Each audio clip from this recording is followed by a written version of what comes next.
क्या हमारे देश में डेमोक्रेसी खत्म हो चुकी है? बात यहाँ किसी एक इंसिडेंट की नहीं है, बल्कि ढेर सारे ऐसे इंसिडेंट्स की है जो एक के बाद एक होए जा रहे हैं। वो सारे इंसिडेंट्स जो सिर्फ एक चीज की ओर इशारा करते हैं कि हमारा देश वन नेशन वन पार्टी की ओर आगे बढ़ रहा है। मीडिया से ऑपोजिशन की आवाज को पूरी तरीके से खत्म कर देना, एमएलए की हॉर्स ट्रेडिंग, इलेक्टेड सरकारों से। चलिए, पहले तो इसमें इसने बोला कि हमारा देश मतलब सारी चीजें इस तरह से इशारा कर रही हैं कि वन पार्टी डोमिनेंस हो जाए, one party one nation type का।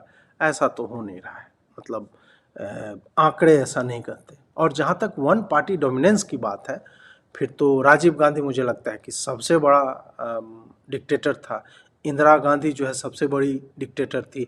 नेहरू सबसे बड़ा डिक्टेटर था। कि उनके समय में केंद्र और राज्य दोनों में अधिकतर जगह पे अभी जो एनडीए या भाजपा की सरकारें हैं उससे अधिक जो है उस वक्त हर जगह पे स्टेट में कांग्रेस की सरकारें हुआ करती थी। आप 50, 60, 70 के दशक तक जाइए, उसके बाद फिर रीजनल पार्टियां जो है कुछ कुछ जगहों पे इवॉल्व होती हैं, वो वहाँ से कांग्रेस को पुश आउट करती हैं, फिर भी उनका डोमिनेंस जाता नहीं है। वो लगातार केंद्र की सत्ता में बने रहते हैं और चुनी हुई सत्ताओं को डिसमिस करते रहते हैं राज्यों में। तो ध्रुव राठी को यदि वो सही में कि नहीं मैं रिसर्च करता हूँ और फलाना ये करता, तो कम से कम इन डिक्टेटर्स का भी नाम मोदी के ही नाम के साथ लेता, लेकिन ऐसा उसने किया नहीं। तो क्या वाकई एक पार्टी का डोमिनेंस भारत में अभी है, ये भी हमें मतलब समझना चाहिए। अब ये जो वीडियो मैंने आपको दिखाया उसी में एक जगह पे ये क्या हमारे देश में डेमोक्रेसी पूरी तरीके से खत्म कर देना, एमएलए की हॉर्स ट्रेडिंग, इलेक्टेड सरकारों से पावर छीन लेना, नए कानून बनाकर, इन्वेस्टिगेटिव एजेंसीज का वेपनाइजेशन, ईडी सीबीआई का प्रेशर बनाकर ऑपोजिशन पॉलिटिशियंस को जेल भेज देना, स्टेट गवर्नमेंट्स की वर्किंग में इंटरफेयर करना गवर्नर्स का इस्तेमाल कर, स्टेट गवर्नमेंट से फंड्स को ही विदहोल्ड कर लेना, जनता से प्रोटेस्ट करने का अधिकार ही छीन लेना, और अगर कोई प्रोटेस्ट करे तो उनका टीयर गैस और रबर बुलेट से स्वागत करना, इलेक्टोरल बॉन्ड्स का इस्तेमाल करना अपनी सारी फंडिंग छुपाने के लिए, और अगर कोई ऑपोजिशन का कैंडिडेट इलेक्शन जीत भी जाए तो सीधा सीधा इलेक्शन फ्रॉड करके खुद को जिता लेना। अब यहाँ पे इसने एक बात जो इसमें बोली, विपक्ष की आवाज दबा दी। किस विपक्ष की आवाज दब गई भाई? किसान आंदोलन का 24/7 कवरेज हो रहा है तो विपक्ष की आवाज दब गई। रवीश कुमार की इसने बात की है आगे। रवीश कुमार, उसका जो मालिक है उसका पता करो भाई। 5,000 करोड़ के उसके आरोप लगे थे, वो मनी लॉन्ड्रिंग के। शेल कंपनियां 32 बनाया हुआ था उसने। 234 करोड़ का उसने इनकम टैक्स अपीलेट ट्रिब्यूनल ने उस पर स्लैप किया था पेनल्टी। 400 करोड़ का संभवतः लोन डिफॉल्ट या ऐसे कुछ किया था। उसको तो बेचना ही था। अडानी ने उसको खरीदा। ऐसा नहीं है कि मोदी ने बोला है निकलो और अडानी, नहीं भाई। उसके बाद भी चले जाओ ना, राजदीप का एंकरिंग नहीं कर रहा है, सागरिका घोष सॉरी वो तो अब मतलब वो तो ऐसे पत्रकार थी भी नहीं, वो इधर चली। बाकी लोग नहीं कर रहे हैं, वायर नहीं चल रहा है, स्क्रॉल नहीं चल रहा है, उनकी आवाज़ दबाई जा रही है। नहीं है ऐसा। तो तुम्हें लग रहा है नहीं नहीं रवीश जी एनडीटीवी में नहीं, भाई चल रहा है ना उसका, यूट्यूब देख रहे हैं ना। सरकार चाहती यदि तानाशाही होती, आपको लगता है कि यूट्यूब का एक चैनल सस्पेंड नहीं करा सकता मोदी? तो इसमें यह तानाशाही विपक्ष की आवाज का, तुम यदि बोल रहे हो कि विपक्ष की आवाज दबाई जा रही है, इसका मतलब है कि विपक्ष की आवाज नहीं दबाई जा रही। तुम्हारा बोलना ही, और वो भी तुम कहां से बोल रहे हो? जर्मनी से बैठ करके। तो कोई विपक्ष की आवाज कहीं पे नहीं दबाई जा रही है। अब इसने जो है किसान आंदोलन पे बोला है। हाल ही में जब किसान दोबारा से उतरे सड़कों पर प्रोटेस्ट करने के लिए, तो सरकार ने नोकीली कीलों के साथ उनका स्वागत। फिर किसानों के ऊपर रबर बुलेट्स चलाई गई, उनके ऊपर टीयर गैस फेंकी गई, वो भी ड्रोन्स का इस्तेमाल करके, मानो ये कोई वॉर जोन हो। ऐसा लग रहा था कि देश का ये बॉर्डर हो चाइना के साथ। वहां भी इस तरीके से इंतजाम नहीं किए होते। कम से कम 3 किसान अंधे हो गए पुलिस के द्वारा चलाई गई इन रबर बुलेट्स की वजह से। पॉइंट यहां पर यह है कि एक पीसफुली प्रोटेस्ट करने वाले आम इंसान को सरकार इस तरीके से ट्रीट करे, क्या ये सही है? इस प्रोटेस्ट के पीछे क्या कारण है, किसानों की क्या मांगे हैं, इसकी बात एक सेपरेट वीडियो में करेंगे। लेकिन अभी के लिए इस बात से फर्क नहीं पड़ता। वो सेपरेट वीडियो ये क्या बनाएगा, उसका जवाब मुझे लगता है कि मैंने जो वीडियो बनाया उसमें बना दिया है। और ये पीसफुल प्रोटेस्ट तो बिल्कुल नहीं है। पत्थरबाजी कर ही रहा है किसान, निहंग तलवार लेकर के दौड़ ही रहे हैं। लोगों को पिछले बार काटा है निहंगों ने किसान आंदोलन में। पीसफुल प्रोटेस्ट में ट्रैक्टर लेके मतलब चढ़ नहीं जाते हैं लाल किले पे। जिस तरह से सीआईएसएफ के जवान और दिल्ली पुलिस के जवान को मारा पीटा गया, वो भी हमने देखा है। हरियाणा पुलिस के 22 जवान एक दिन जख्मी हुए हैं, 12 जवान एक दिन जख्मी हुए हैं। तो तुम किन लोगों को डिफेंड कर रहे हो? और पीसफुल प्रोटेस्ट का अधिकार है, प्रोटेस्ट का अधिकार फंडामेंटल नहीं है।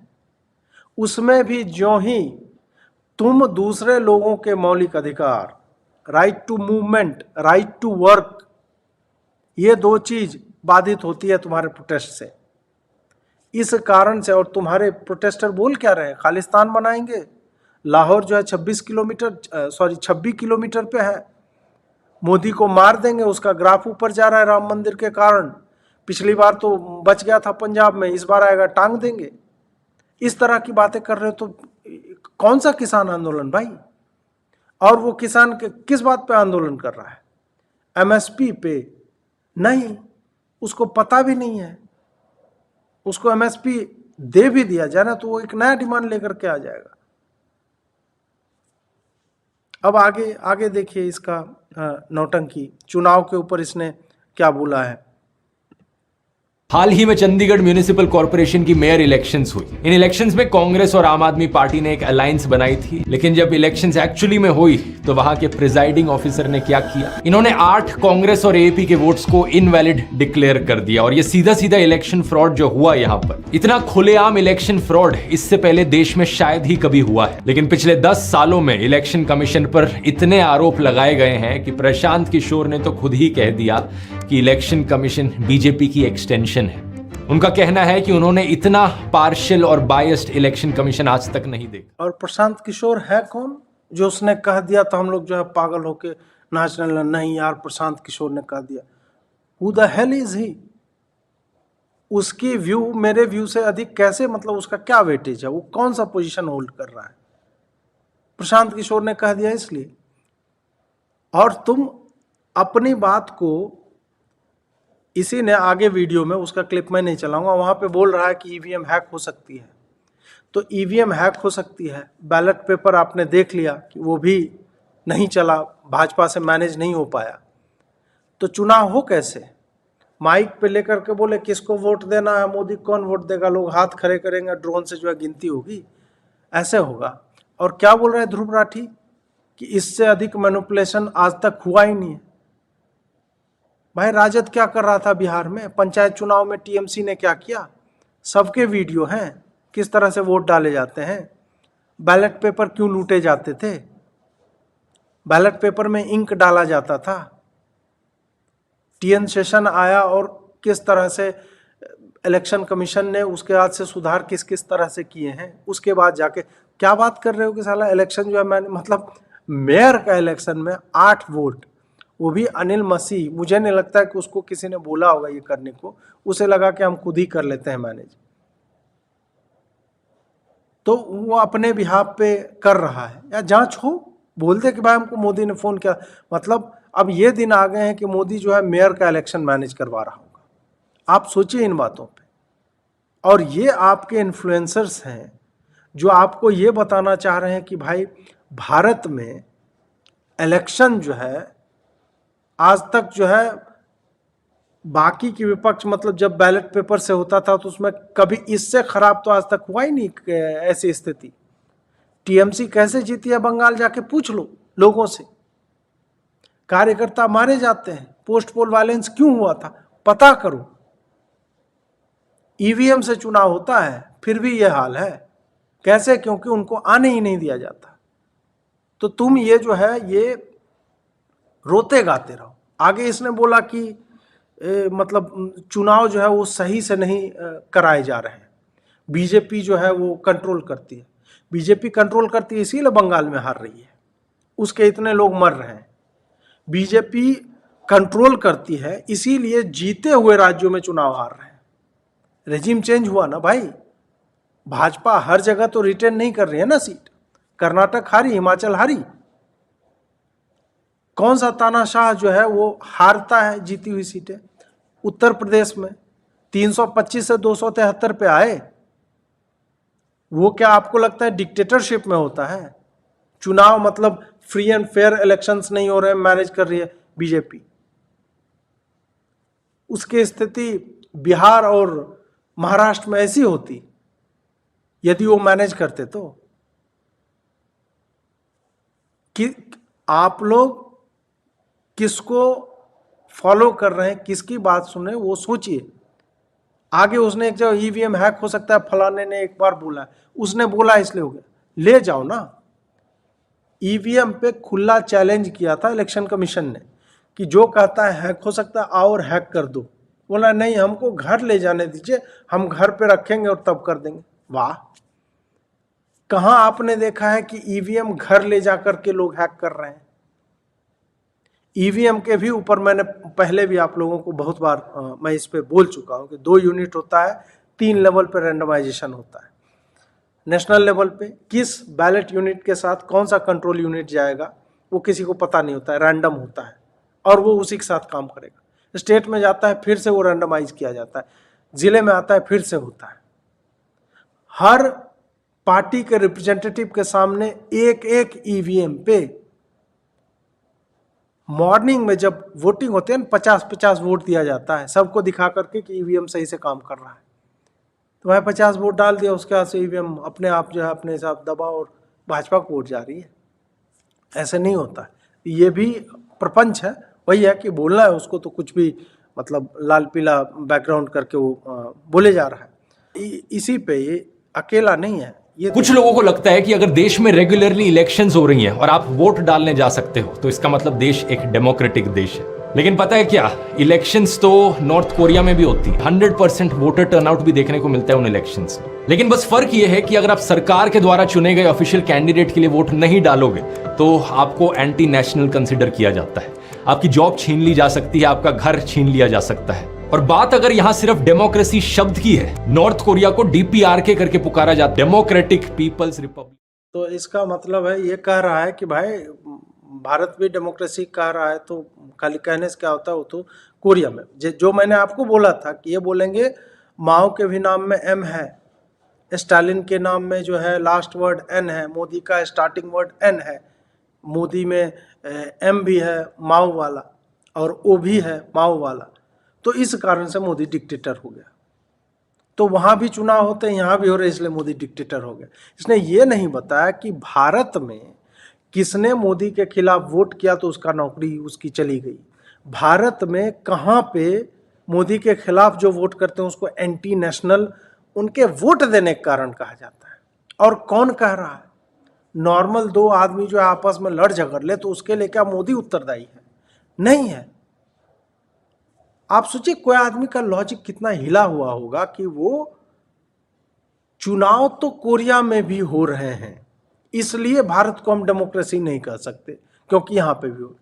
और इसको उनके बारे में सोचिए जो इन बातों पे विश्वास करते कि नहीं नहीं नहीं, नहीं ध्रुव राठी भाई आपने गजब की बात कह दी है। अब यहाँ पे जो है एक चीज ये देखिए कि ये एक्सपेंडिचर पे बोल रहा है। आज के दिन इलेक्शन कमीशन ने एक लिमिट लगाई हुई है कि एक MLA इलेक्शन और एक MP इलेक्शन में कितना पैसा खर्च किया जा सकता है।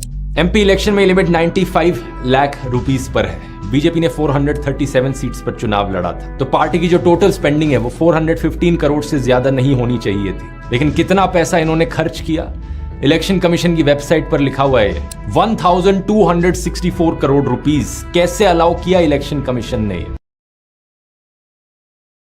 और क्या कांग्रेस के लोगों ने नहीं किया? इसी वीडियो में आगे बोलता है कि कांग्रेस ने भी उस लिमिट को एक्सीड किया, TMC ने भी किया, सब ने किया है। लेकिन वो बोल रहा है कि इलेक्शन कमीशन ने भाजपा वाले को कैसे अलाउ किया है, इस कारण अब हो गया डिक्टेटरशिप। भाजपा वाले को कैसे किया, बाकी के अलाउ कर सकते थे, भाजपा को क्यों कर दिया? आप सोचिए एक बार कितना सेलेक्टिव ये प्रोपेगेंडा है। और दूसरी बात इसमें, तुम जो बोल रहे हो कि भाजपा जो है क्यों पैसे तो साले तुम ले आओ ना, जिसके पास पैसा है खर्चा करे। किसने रोक दिया है? सबको पता है कि एंट्री क्या की जाती है। एक यार विधायक के चुनाव में 2-4 करोड़ रुपए लोग खर्चा करें, पार्षदी के चुनाव में 25-30 लाख 50 लाख रुपया खर्चा हो जाता है। और हम कह दें कि सांसद के चुनाव 95 लाख की वो लिमिट है, उतना नहीं होता है। कैंडिडेट अपना पर्सनल खर्चा करता है, पार्टी अलग खर्चा करती है और जो एंट्री जाता है वो अलग होता है, ये सबको पता है। लेकिन ऐसा नहीं है कि ज़्यादा खर्चा कर रही है, एक ही पार्टी कर रही है, बाकी जो है वो बड़े एकदम साधु सा नहीं है, तुम्हारे पास पैसा नहीं खर्च कर पाओगे। कांग्रेस ये बताए ना कि क्या जो इलेक्शन की कैंपेनिंग होती है, आचार संहिता लागू, उसी को क्यों मान रहे हो कि एक्सपेंडिचर है? ये बताओ। ये भारत जोड़ो यात्रा जो हो रही है या फिर न्याय यात्रा जो हो रही है, उसमें जो करोड़ों रुपए का खर्च आ रहा है वो कहां से हो रहा है, वो कौन कर रहा है? उस पर कोई उत्तर नहीं होगा। उत्तर इसलिए नहीं होगा कि उस पर उत्तर है नहीं। आप इसको डिफेंड जो है आप नहीं कर पाओगे, इसीलिए आप डिफेंड नहीं कर पा रहे हो। आगे ये बोलते हैं कि भाई मतलब विधायक खरीद रहे। प्रॉब्लम यह सिर्फ इलेक्शंस की नहीं है। अगर किसी ऑपोजिशन पार्टी की सरकार बन भी जाती है तो भी उस सरकार को गिरा दिया जाता है। यहां पर अनगिनत बार एलिगेशंस लगे हैं हॉर्स ट्रेडिंग के बीजेपी पर। बार बार यह कहा गया लोगों के द्वारा कि बीजेपी एमएलएस को एक रिजॉर्ट में लेकर जाती है और उन एमएलएस का मुंह बंद कर देती है पैसे ठूस कर। क्या ये हॉर्स ट्रेडिंग के एलिगेशंस सच्चे हैं? मैं तो नहीं बता सकता क्योंकि मैं तो उस रिजॉर्ट के अंदर झांक कर देखता नहीं हूं, लेकिन आप खुद ही सोच लो, रिजॉर्ट के अंदर वो सारे एमएलएस बैठकर लूडो तो खेलेंगे नहीं, लूडो नहीं खेलेंगे, लेकिन तुम जरूर लूडो हो। मात्रा इधर उधर आप लोग जो है कर लीजिएगा। ध्रुव राठी को मैं बोल रहा हूं, जब तुम्हें पता नहीं है, कंफर्म नहीं है, कोई ऐसा डेटा नहीं है, भाई कोई भी नॉर्मल कोई नौकरी भी आदमी करता है, जिसको जहां भविष्य दिखता है तो वहां चला जाता है। क्या पार्टी चेंज करना असंवैधानिक है? शिवसेना तोड़ा ना भाई 2/3, कोर्ट गए, कोर्ट ने क्या बोला? विद इन द रूल्स है। सिंबल तक किसको अलॉट हुआ? जो अलग हुए, जो भाजपा के साथ गए। एनसीपी के साथ वही हुआ। तो किसने यहां पे मतलब कौन सा हॉर्स ट्रेडिंग हो रहा है और कौन नहीं करता है? अगर हॉर्स ट्रेडिंग, अब ठीक है एक शब्द बना लिया गया, कौन नहीं कर रहा? बाकी लोग नहीं कर रहे हैं, खाली भाजपा ये कर रही है। इसका कोई पहले इतिहास नहीं है। नोटों के बंडल संसद में क्या नहीं गिराए गए थे? तो ये सारा बर्डन जो है भाजपा पे क्यों आता है? और यदि हॉर्स ट्रेडिंग हो रहा है, फ्री एंड फेयर इलेक्शन नहीं हो रहा है, फिर ये तो बताओ कि मात्र 12 स्टेट में क्यों है इनके चीफ मिनिस्टर और अधिक जगह पे क्यों नहीं है? तो ये कैसी डिक्टेटरशिप है भाई? किस तरह की, मतलब कौन सा तानाशाह ऐसा है जो मतलब रिसोर्ट में हो रहा है और वो जो है सारे लोगों को अपने तरफ नहीं कर पा रहा है, जीती हुई सत्ताएं जो है वो उसके हाथ से निकल जा रही हैं। कहाँ पे? मतलब इसका मतलब है कि ध्रुव राठी को पता नहीं है कि डिक्टेटरशिप होता क्या। अगला लॉजिक इसका सुनिए। ईडी की वेपनाइजेशन। पिछले साल 14 पॉलिटिकल पार्टीज ने सुप्रीम कोर्ट में कंप्लेन करी थी कि कैसे सरकार सीबीआई और ईडी का इस्तेमाल कर रही है ऑपोजिशन लीडर्स के खिलाफ। उन्होंने बताया कि 3000 से ज्यादा रेड्स करी है इन्होंने पॉलिटिकल लीडर्स पर। 2014 से अगर कंपेयर करो तो 4 गुना का जंप देखने को मिला है ईडी केसेस में जो पॉलिटिशियंस के खिलाफ चल रहे हैं, और 95% केसेस सिर्फ ऑपोजिशन पार्टीज के खिलाफ। तो बढ़िया बात है। और घोटाले तो ध्रुव राठी ये ज्यूम करता है कि नहीं, सारे लोग जो है वो उसके भगवान उसके भाग में लगे, सब लोग एक प्रोपोर्शन में ही घोटाले करेंगे। कांग्रेस 5 साल रही, 4 घोटाले किए, अगले 5 साल में 4, तो टोटल 8 हो गया। तो भाजपा भी जो अब 9 साल में है, तो मान लीजिए कि टोटल 7 के लगभग घोटाले तो की होगी उसने। भाई ऐसे क्या लपड़ झंडू टाइप का लॉजिक है यार। 3000 रेड पड़ी तो भाई जो चोर हैं उनके ऊपर रेड होगी। ये नॉर्मल सी बात है। ईडी सीबीआई का वेपनाइजेशन हो रहा है। मोदी को 12-12 घंटे बिठाते तो बहुत बढ़िया था, क्या निकला? अमित शाह को बिठाया था, तुमने किया ना, तड़ी पार कर दिया और अन्य तरह से उनके ऊपर लिमिटेशन सैंक्शंस लगाए थे और जेल में भी रखा। क्या हो गया उससे? साबित हुआ कुछ? विरोधी सत्ता के होते हुए कुछ साबित नहीं हुआ, ना मोदी पे ना शाह पे। तो तुम कैसे कह रहे हो कि भाई ईडी और सीबीआई को वेपनाइज किया जाए? जाओ ना, कोर्ट के दरवाजे खुले हैं, तो आतंकियों के लिए भी खुले हैं। और क्या कोर्ट भी बोल दो कि मैनेज्ड है। अगर मैनेज्ड होता चंडीगढ़ इलेक्शन पे कोर्ट तो अलग तरह के विचार रखती, नहीं रखी ना। तो इसका मतलब है कि कुछ संस्थाएं इंडिपेंडेंट हैं। तुम्हें धीरज साहू के 500 करोड़ कैश वो नहीं दिखते हैं। तुम्हें नहीं दिखता है कि किस तरह से मनी लॉन्ड्रिंग हो रही है, किस तरह से अलग एक फ्रंट बना करके एनजीओ यहाँ पे काम कर रहे थे कन्वर्जन का, ये सब का। तुम्हें दिखता कि नहीं 3,000 ज़्यादा रेट का मतलब रेट 4 गुना हो गया, तो 10 गुना हो जाना चाहिए था। जितने करप्ट लोग हैं सब पे होना चाहिए। तो इसमें तानाशाही फिर कहाँ से आ जाती है? रेट कर मतलब जांच ना हो, घोटालेबाजों का जांच नहीं होना चाहिए। मतलब ध्रुव राठी जो है प्रो घोटाला है, प्रो स्कैम है कि नहीं, स्कैम होते रहना चाहिए। कांग्रेस करत यार उसको छोड़ देना चाहिए। कांग्रेस यार राजशाही है, लंबे समय से 3-3 पीएम रहे उनके घर के लोग, और आप उसको जो है तंग मत कीजिए, वो अच्छा नहीं लगता है? जब भी किसी ऑपोजिशन पॉलिटिशियन पर करप्शन का आरोप लगता है और वो बीजेपी ज्वाइन कर लेता है, अचानक से वो साफ हो जाता है। सारे केसेस उसके खिलाफ ड्रॉप कर दिए जाते हैं। पैसे का लालच और ईडी के प्रेशर के बाद भी अगर कोई ऑपोजिशन पॉलिटिशियन बीजेपी को ज्वाइन नहीं करता तो उनके खिलाफ जो कार्रवाई है वो चलती रहती है और कई केसेस में उन्हें बिना कॉन्विक्ट किए जेल में डाल दिया जाता है और कई महीनों तक वो जेल में पड़े रहते हैं। बिना कॉन्विक्ट किए जेल में डाल दिया जाता और कई महीने पड़े रहते हैं। भाई तो जब तक क्या अंडर ट्रायल का नहीं सुना है? अंडर ट्रायल लोग जेल में जाते हैं और उनको बेल क्यों नहीं मिल रही है? ना लोअर कोर्ट दे रही है, ना हाई कोर्ट दे रही है, ना सुप्रीम कोर्ट दे रहे हैं। मनीष सिसोदिया को, संजय सिंह को, सत्येंद्र जैन को, हेमंत सोरेन को, इन लोगों को क्यों नहीं मिल रहा है? सजा याफ्ता है लालू प्रसाद यादव, मेडिकल पे बेल लेके घूम रहा है। तो अगर इन्होंने कुछ नहीं किया था और मोदी जो है टारगेट कर रहा है उनको, जो है विरोधियों को जेल में डाल रहा है, तो आप ले आओ, निकलवा लो ना, बढ़िया लॉयर तो आपके पास है ही। क्यों नहीं हो पाता है? क्योंकि एक्चुअल में उनके खिलाफ इतने सबूत हैं कि वो बाहर जाकर डिस्ट्रॉय कर सकते हैं, इसलिए उनको रखा जाता है अंडर ट्रायल।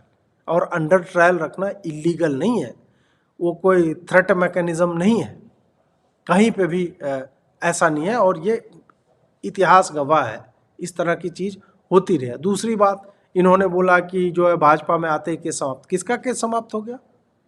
बताओ तो, कौन सा केस ड्रॉप कर दिया गया? किसका?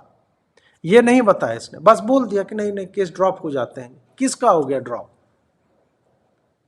एक नाम यदि ले आता ये क्रेडिबल कि उनके ऊपर हो गया। हाँ, करप्ट लोग जिनके ऊपर भाजपा ने ही आरोप लगाया वही भाजपा में पुनः ज्वाइन किया है उन्होंने। इससे मैं इनकार नहीं कर रहा कि इधर मोदी जी अजीत पवार का नाम ले रहे हैं, 70,000 करोड़ में फंस गया, और उधर जो अगले दिन वो भाजपा ज्वाइन कर ले रहा है। इस तरह के उदाहरण हैं। मैं ये नहीं कर रहा हूँ कि नहीं नहीं स्पॉटलेस एकदम क्लीन है भाजपा और मोदी। नहीं भाई, ये इलेक्टोरल डेमोक्रेसी के जो फ्लॉज हैं वो मोदी में भी हैं, भाजपा में भी हैं। They are not spotless. लेकिन हाँ, we are not a bloody dictatorship. हम नहीं है डिक्टेटरशिप। चलिए आगे बढ़ते हैं। अब जो है, यदि ये सब बातें या मोदी जो अभी कर रहा है देश में, वो यदि डिक्टेटरशिप है, तो मुझे लगता है कि we need that kind of leader. हमें इसी तरह की तानाशाही एक तरह से चाहिए। हमें देश में यदि अर्थव्यवस्था सुधरती है, हम जो है नंबर 3 इकोनॉमी बनने की ओर अग्रसर होते हैं, हम जो है हमारे जो कॉलोनाइजर्स हुआ करते थे, इतनी लूट के बाद भी हम लगातार एक सस्टेन ग्रोथ रेट से चल रहे हैं। हमारा आउटलुक जो है वो बाकी जो रेटिंग एजेंसी है जब बढ़िया बताती है, विश्व में हम एक ताकत बन के उभरे हैं। हमारी मैन्युफैक्चरिंग सुधर रही है, सेवाओं में हम अच्छा कर रहे हैं, नई नई तकनीकें आ रही हैं। तो हमें चाहिए ऐसे लोग, हमें इस तरह की डिक्टेटरशिप चाहिए।